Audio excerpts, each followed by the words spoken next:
நான் C Joseph Vijay எனும் நான்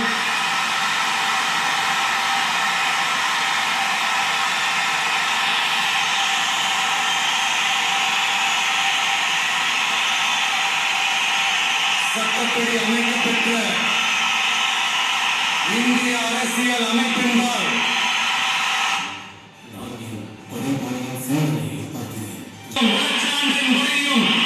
என் கடமையை நிறைவேற்றுவேன் என்றும்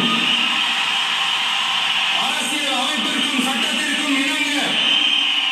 அச்சமும் ஒருதலை சார்பும் இன்றி வெறுப்பை விலக்கி பலதரப்பட்ட மக்கள் அனைவருக்கும் நேர்மையானதை செய்வேன் என்றும் ஆண்டவன் மீது ஆணையிட்டு உறுதிமொழிகிறேன்.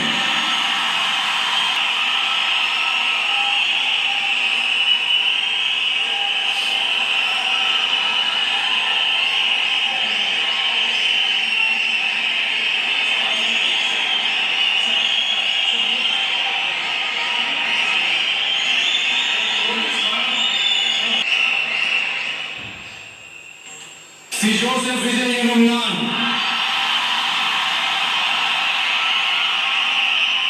தமிழ்நாட்டு அரசின் முதலமைச்சர் என்ற முறையில் எனது கவனத்திற்குள்ளாவதும் தெரிய வருவதுமான எந்த பொருளையும் முதலமைச்சரின் கடமைகளை உரியவாறு நிறைவேற்ற தேவையான அளவுக்கன்றி